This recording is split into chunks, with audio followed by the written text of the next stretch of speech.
Welcome to the DNA Talks podcast, where we take on the mission of unlocking the code of your genetics. This season is all about you, upgrading your health, not just on the surface, but down to the root cause. Join us as your clinicians at the DNA company investigate your DNA and beyond. The intention of this podcast is to enhance your lifestyle by changing what is in your control. This does not substitute the medical advice given by your personal doctor, therapist, and other healthcare professionals. Good afternoon and welcome to the DNA Talks. My name is Dr. Stephanie Nielsen. I am a PharmD that works as a functional genomic practitioner, and I have the immense pleasure today to invite Jennifer Pearlman, Dr. Jennifer Pearlman, to come and talk to us about perimenopause and her amazing practice surrounding helping women who are, am I entering perimenopause? Am I in perimenopause? What do I do about perimenopause? She is a global phenomena, and she practices both in Canada and the US. She is board certified. Dr. Pearlman, it is so great to have you with us today. We're really excited to get to form a partnership with you. Thanks, Stephanie. It's great to be here with you. And we've already decided we have a ton to talk about. A ton for sure. So we're going to start with that. So have you used DNA in your practice? I know you're really used to the whole clinical piece. Have you used DNA to help that clinical piece?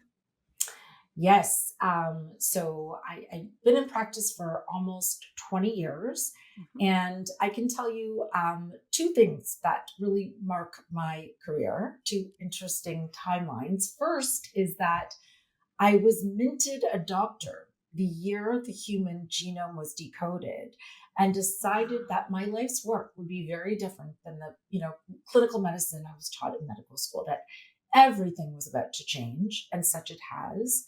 And that here, as I almost mark my 20th year in practice, I can tell you that for more than half of my clinical practice, my years working with patients, I have actually employed genomics to practice gene-based medicine. And I do this in many ways, but for the most part, being able to enlighten and empower patients with news they can use, as opposed to some of the more conventional cancer genetics, for instance, which is not so much a amenable genetic diagnosis, but for instance, the kind of reports that the DNA company will provide me as an intermediary and eventually the patient with are really information points, data points, biomarkers that better inform clinical decision making and enable precision medicine, personalized lifestyle planning, and this whole idea of precision hormonal management of the midlife transition and the menopause and beyond. Exactly. And you know what? You are not just cutting edge, you're really bleeding edge. I mean, you've been a maverick since the beginning, being able to see that and then being able to employ it. And so many women fail or struggle with their journey with hormones and perimenopause because there's people who dabble at hormones. Let's just dust a little estrogen, let's just dust a little Yeah. progesterone. They don't necessarily understand the pathways or what their dusting is doing, whether they're causing more harm or more good. Well, maybe I can share some just anecdotes of my career. Gosh, I really set into practice with the early, really termination of the WHI trial. And this Mhm. was a lightning bolt in my career to really say, not only do I need to focus in on women's health, but I need to do this with a holistic functional medicine approach, Mhm. very different than the conventional framework. And also where clinical medicine went in the wake of those dark days to prescribe birth control and antidepressant to a lot of these women that were seeking options, whether they were perimenopausal or in the throes of menopause itself. So in those days, I was 20, having babies, treating women with hot flashes when menopause was very taboo. Women might not have even known to ask their conventional doctors. And if they did, they were given, very few options. And even if prescriptions were provided, it was done in the absence of testing. Now, as I fast forward, as I said, almost 2 decades, I'm in my 40s. I'm like the avatar of my practice, and menopause is hot. And I say that because women are empowered. They see it Literally. on with celebrities. They're reading it themselves. They're knowing to ask.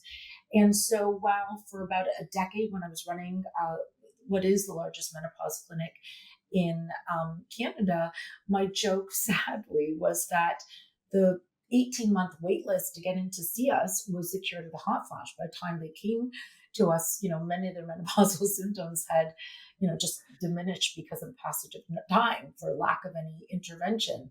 But now women are really looking, to your point, hey, I'm in my 40s and I'd like a baseline. I'd like to know where I am, maybe some predispositions, genomically or otherwise, that like a family history of mom having early menopause, or some symptoms that just a few years ago women may not have attributed to the menopause transition: sleep disturbance, mood changes, cravings, and other kinds of metabolic or body shape changes that they may associate with early hormonal changes of the perimenopause.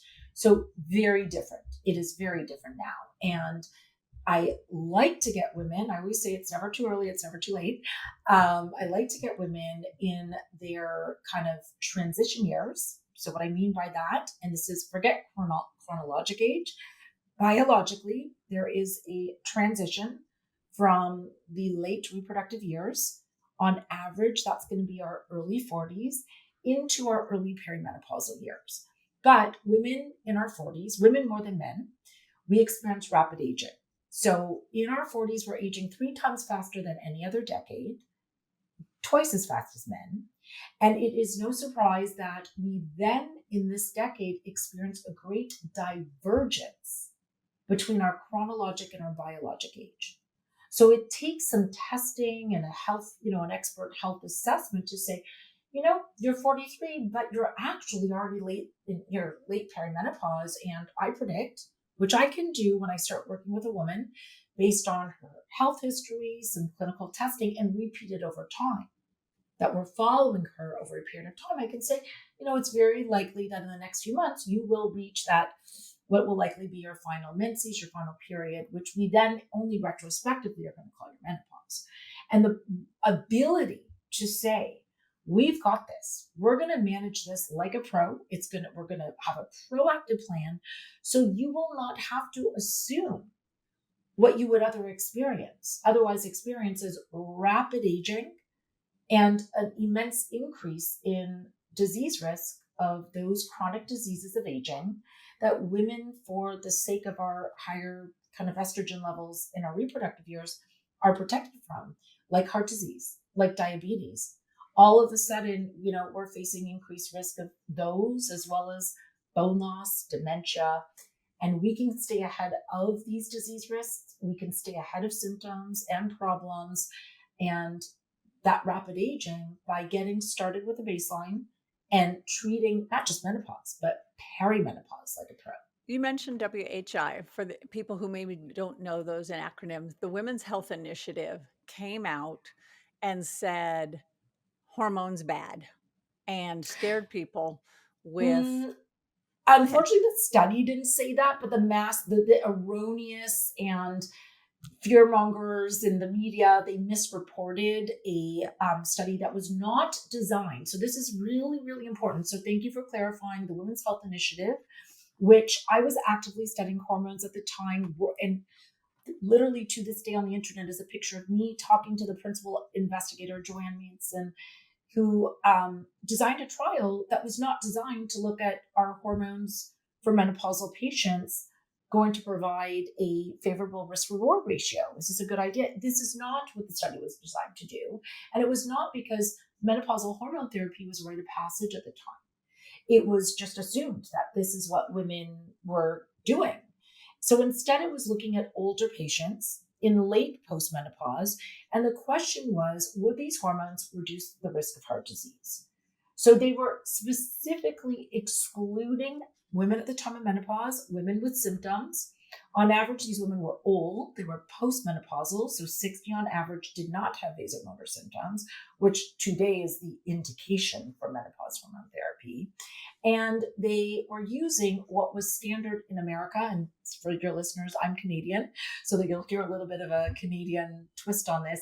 But outside of America, where we're not as much under the sort of tentacles, let's say, of big pharma, Oh, I love that. The tentacles of big we pharma. never were using the to the extent the American population was that Prempro, that combination of a synthetic progestin, which even at the time the WHI was enrolled, we knew had a less favorable profile than bioidentical natural prometrium or progesterone, which we was used to a much greater extent in other markets.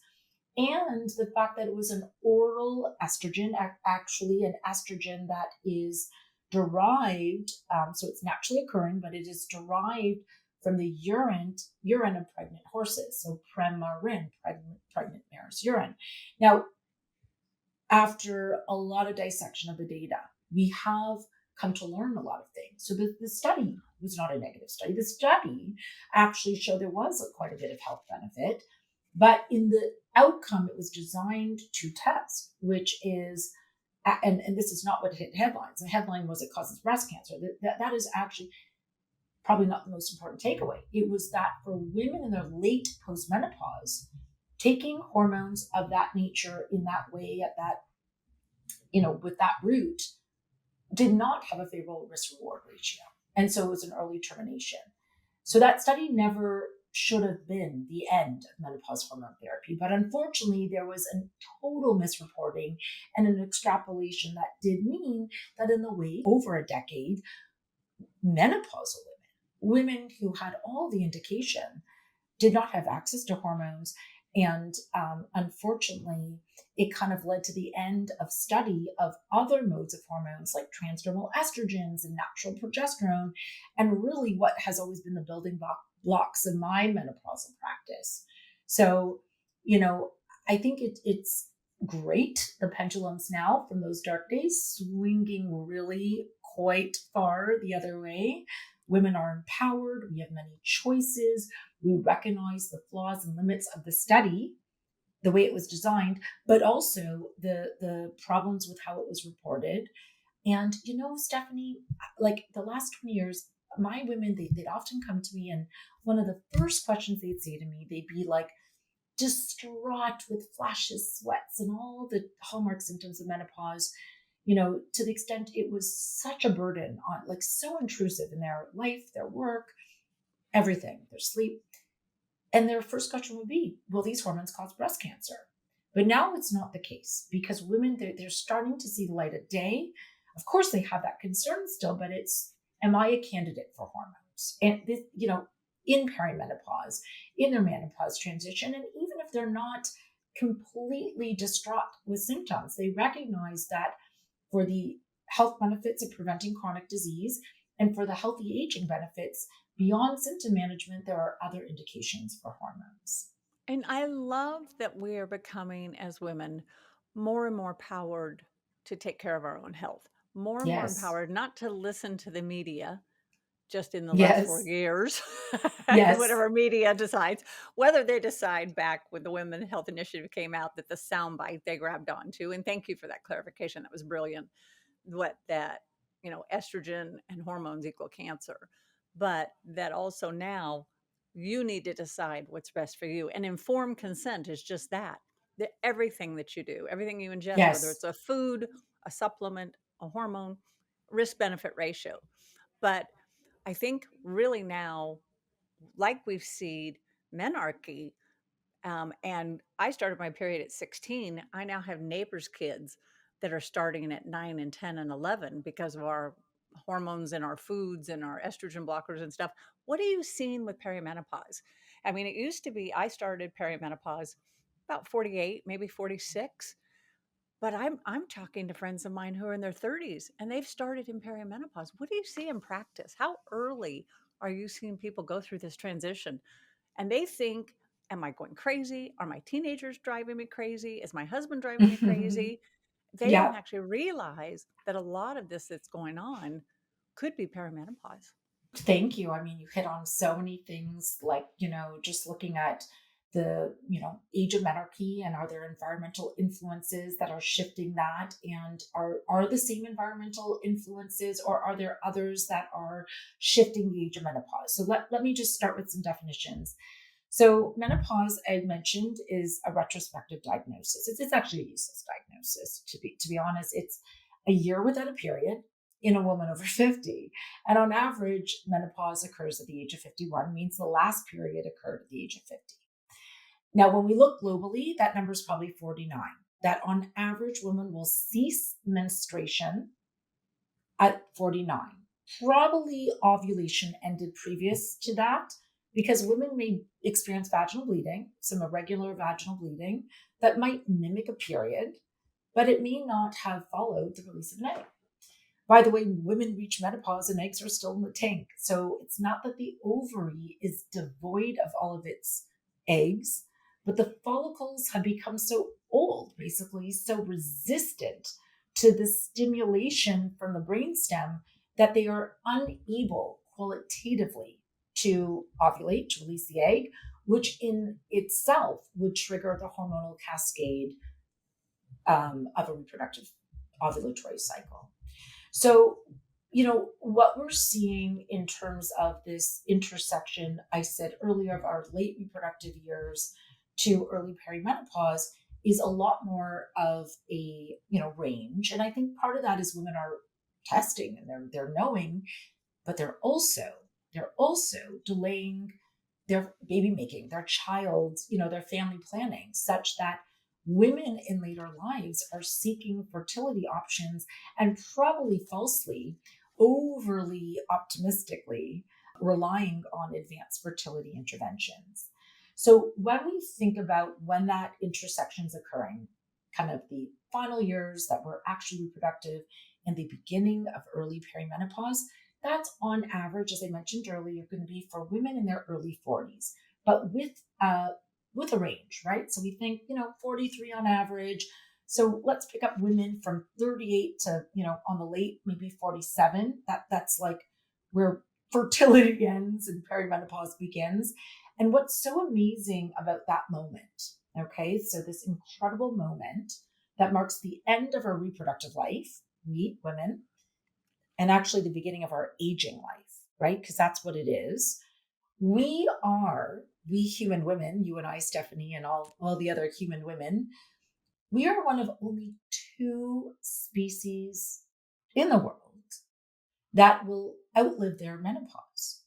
And we not only will outlive our menopause, but our generation will do that by more than a factor of 1. That's pretty incredible for the first time ever.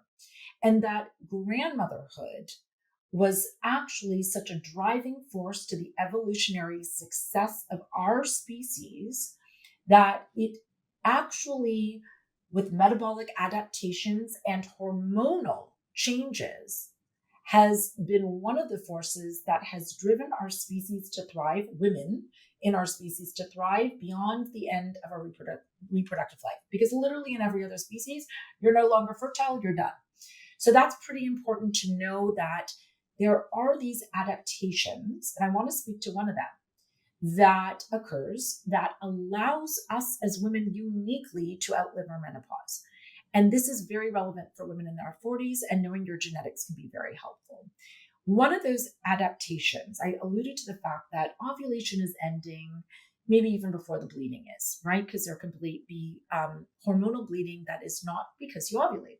And that's often it's late perimenopause women have these irregular bleeds. Maybe it was, a light cycle, not the same type of flow or cycle duration that she would have experienced in the prime of her reproductive years. And what we find as estrogen starts to fall, and that typically is occurring in late perimenopause, that there is a shift in body composition. So even if a woman does not gain weight in her menopause transition, which she often does, so the average woman will experience up to 30 pounds of weight gain in menopause. I did 20. Okay. And I And that swore I weight would never gain, do it, and and I can my see you're a waist thin went woman. well, I lost it. Yeah. I got my But what you DNA need and I to got my act know, together. Yeah. and what women need to know, is that weight gain is fat, right? It's fat. And that fat gain, so it's not bone and muscle, it's not collagen or teeth, it's fat. And that fat gain, even if the scale were to stay the same, represents a metabolic undoing or a metabolic pivot. This tendency of perimenopausal women to accumulate visceral fat, it's not cellulite, it's not fat in all the good places, it's deep fat stores that are factories of estrogen in the periphery under the influence of an enzyme called aromatase that manufactures in fat tissue estrogen, but a different one, not the same as ovarian estrogen, which is estradiol, but estrone from testosterone. Because our adrenals still produce the precursors, and our fat becomes the factory that takes that precursor under the influence of aromatase and makes fat estrogen or estrone. And estrone, although we associate it with, a less favorable profile to estradiol, is another reason women can outlive their menopause. Our periphery takes on the job of our old ovary, our postmenopausal ovary, in making estrogen. And estrogen is a longevity hormone in both women and men. And that metabolic pivot that women experience is important to know because it has underscored our evolutionary success in outliving our menopause. However, it comes with a cost. It comes with problems. The shift in body composition, the accumulation of fat, which has other negative or adverse implications on our health, our disease risk, and our aging, is something that we, in modern days, and some genomic information to guide this process, in advanced therapeutics to paint the path forward, is something that we can alter. So we can achieve optimal metabolic health and optimal body composition. We can mitigate or ward off the unwanted weight gain, again, fat gain of menopause, and instead harness the power of a precision approach to bioidentical hormone therapy that will provide not fat estrogen, but rather that ovarian estrogen we refer to as estradiol, in the right combination with the right approach in the setting of an expertly guided women's health program.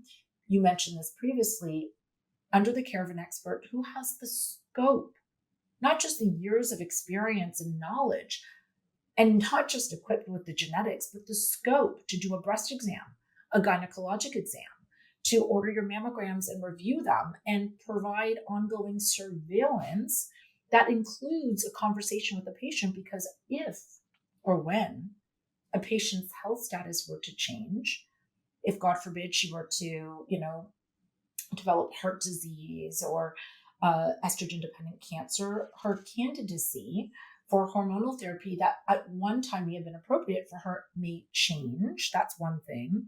And absolutely, even if she remains ideally in good health in her later menopausal years, the way I approach a woman, let's say on average a 6-year-old, but let's consider that to be a woman in her late postmenopause, is going to be very different than when I may have started working with her at the age of 48 in her late perimenopause.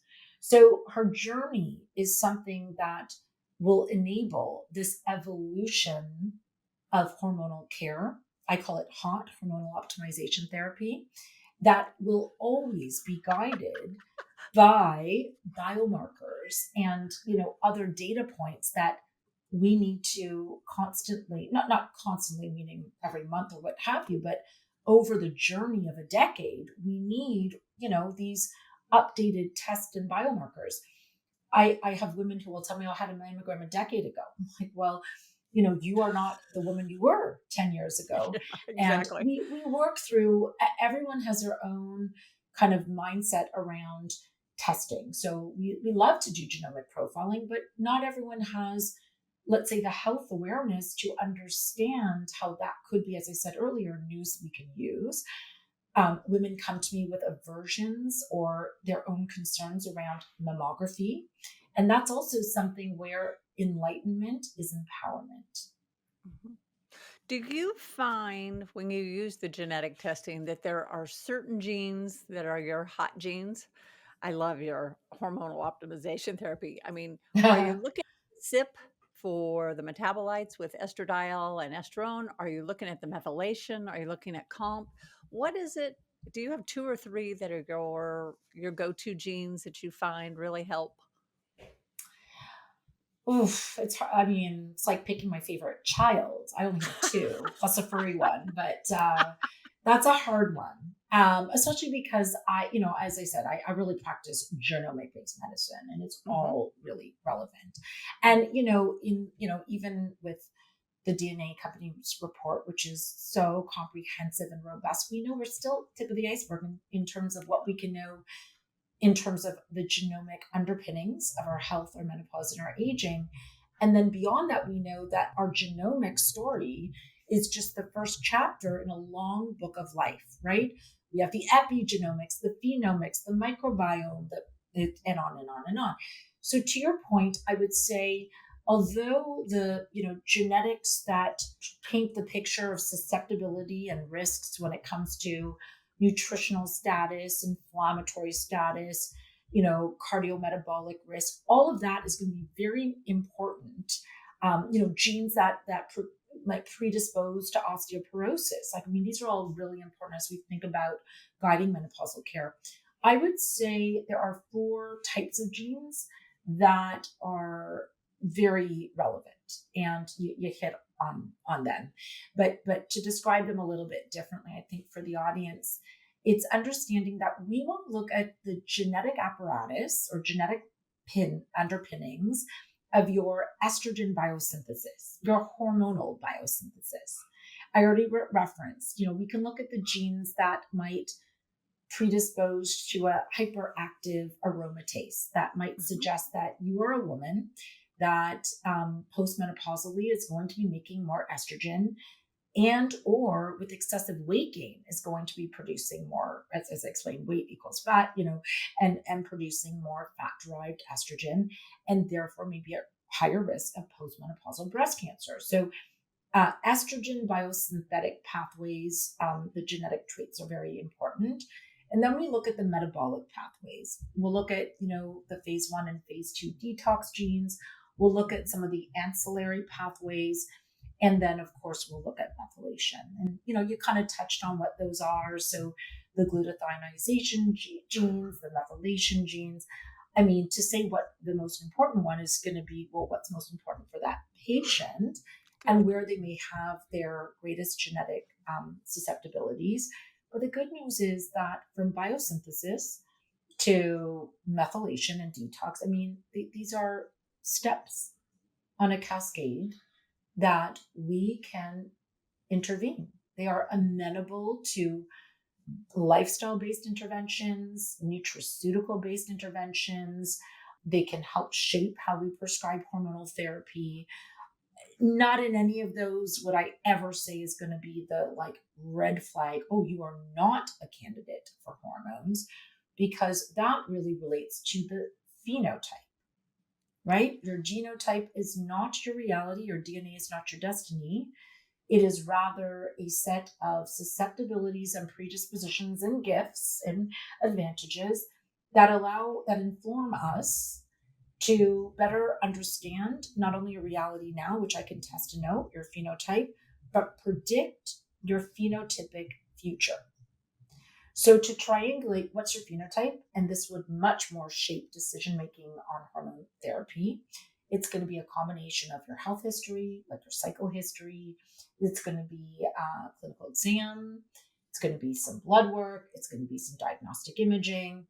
And as I said, I mean, there's very few, but there are some absolute no-go boundaries when we think of hot menopausal hormonal therapy. And so, what are some of your no go boundaries? Well, estrogen dependent cancer. Yeah. Okay, so any woman with an acute, like a current or previous history of an estrogen related breast cancer, ovarian cancer, I would say it may not preclude any hormonal therapy, but for these women, I, as a medical doctor, am in their circle of care. And it is my experience that working with their oncology and their cancer team, there is a great aversion to these, even if we're talking low dose vaginal estrogen. So that's really going to be a very specific population. And I would say, the other relative contraindications are women who have a cardiovascular disease, maybe a history of heart attack, stroke, clotting diseases, where, unfortunately, some negative connotations with the impact of oral estrogens, the WHI trial. Again, I told you, wrong women, wrong drugs, wrong hormones, wrong route, wrong form, all of that has been extrapolated to menopause hormone therapy. I mean, let me give you this example, Stephanie. To this day, if you go to get a pharmaceutical bioidentical low dose vaginal estradiol product, which we would say is safe for most women till the grave. Like, this is safe for anyone, even in the later stages without progesterone therapy, that it still comes with a monograph and a black box warning that talks about the risk of breast cancer and stroke. And that just does not apply to that product. We know that there are some populations that may be relative, contraindications to certain types of hormones, certain types of formulas, certain routes of therapy, like I explained, oral versus transdermal or oral versus vaginal therapy. So when we talk bioidentical, because a lot of times people think bioidentical is just a cream they rub on their arm. Explain to me how you approach bioidentical. We know that hormone therapy is any hormone. Synthetic is more the HRT. So is a pharmaceutical patch that's estradiol, is that bioidentical in your eyes? Like you said, the estradiol vaginal cream, is that bioidentical? Help define, does everybody have to find a compound pharmacy and spend hundreds and hundreds of dollars a month? Or Okay, can they find definitely there's a compound? nomenclature crisis Yeah. when it comes to menopause. There's a Yeah. nomenclature crisis. So you combined a lot of different concepts. Let's strip them apart and give some really useful definitions. And I promise this will make a lot of sense. So first of all, what is a hormone? Well, a hormone is a long range and a near range signal. It's just a signal. What is a bioidentical hormone? Well, a bioidentical hormone is a hormone that is structurally and functionally equivalent to that which our body is making or once made. Okay, organs that are programmed to produce hormones are our endocrine tissues, right? And so for estrogen, for instance, estradiol, a bioidentical estradiol will be structurally and functionally equivalent to what the ovary once produced. So that's how we define bioidentical. Now let's talk about the business side, okay, and the production of these hormones. So the word synthetic is just wrong. It should not be in the vocabulary because all of these are synthesized.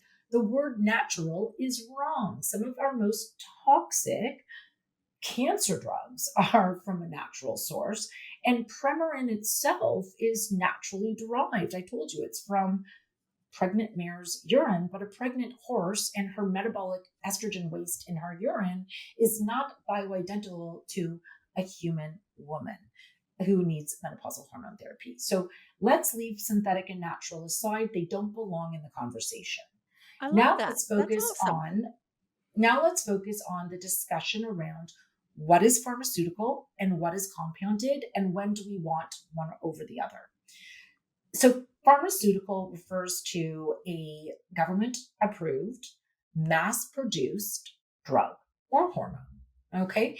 And in the world of menopause hormone therapy, we do have pharmaceutical bioidentical options, but they are limited. They are not good or bad. Again, doesn't belong in the vocabulary. Pharmaceutical will be preferred for certain reasons. They are standardized. They are predictable. They can be filled at any pharmacy, so they are reproducible. They require a lot less expertise from the provider, like the practitioner writing the script, who doesn't have the onus then of explaining everything to the patient, and a lot less expertise when it comes to, the pharmacist. They come with a set of directions known as the monograph.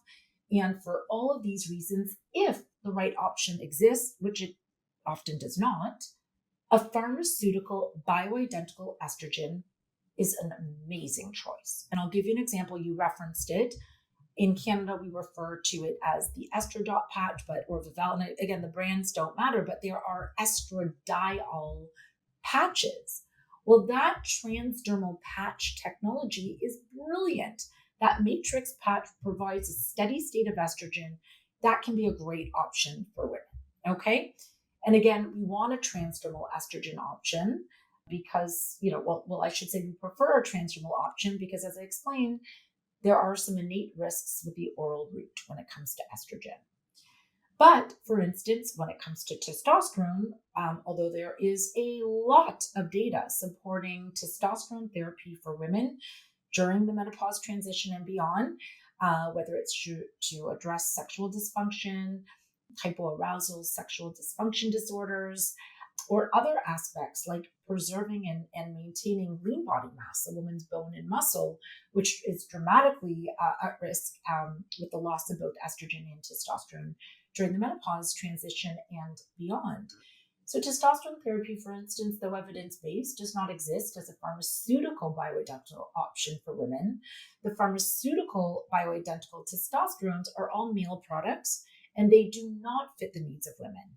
So in this instance, you can look to other jurisdictions, like for instance, in Australia, there happens to be a government-sanctioned pharmaceutical bioidentical testosterone, or prescribed compounded solutions, which in my practice would represent I don't want to say low dose, but a female dosage range as a cream, as a transdermal cream.